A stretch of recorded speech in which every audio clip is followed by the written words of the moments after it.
Good morning guys. Panibagong araw, panibagong vlog. Anong pangalan sa inyo?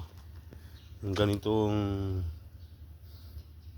halaman na parang pinya. Yan guys. Naparami namin. Dalawang ganito lang to. Yan. Ito. 2 piraso lang.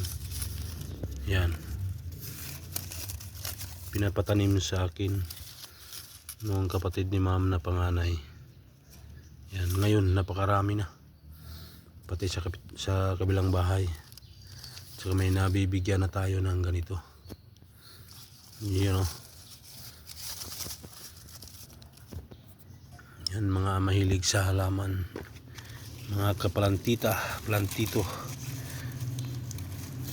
Yun o.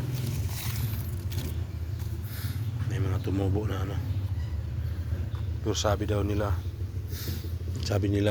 di daw ito maganda kasi pamahayan daw ng lamok. Yun o.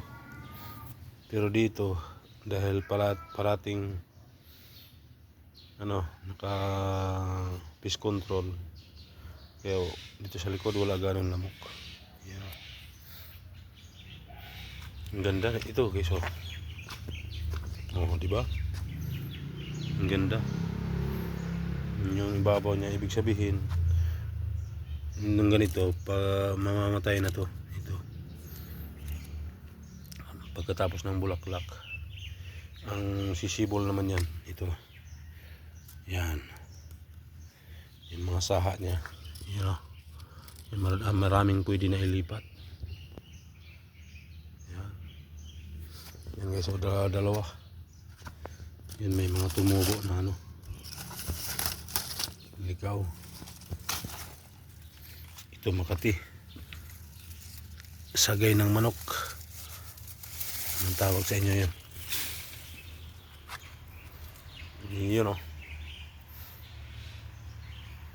Yan, bilisan lang natin baka makita tayo sa CCTV.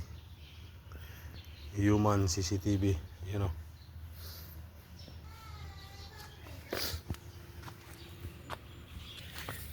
Ito guys oh, napakaraming niya. 1, 2, 3.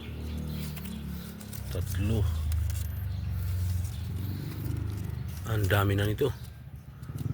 Oh, sobrang dami. Sa gilid. Yun oh, napakarami na. Yan pa sa gilid guys oh. Yan, sobrang dami na. Yan, bala ko palagdagan. Yan o, blanco. Hanap lang ako ng paso. Mga kahalaman. Uy, may nahalo. Aster ba yun? Tawag nito. Yan guys, mga nakakilala nito, comment down below. Papatay na yata ito ah. Ito yung bago. Yan, tanim to ni brother galing sa Tagaytay yata. Yun o. May bagong saha na naman. Ang dami nang kailangan ilipat. O, yun, may mga ugat na yan. Yun o, mga kahalaman. Anong pangalan? Kaya ang halaman na ito, yan, pinangalanan ko na ito ng pinya-pinya. Hindi ko alam anong tunay na pangalan. Ayan guys. Yan na. Thank you for watching guys. Baka mahuli tayo ng CCTV. Bye bye. Human CCTV. Mas yan ang human CCTV kaysa tunay na CCTV. Yan. Thank you for watching. Bye bye.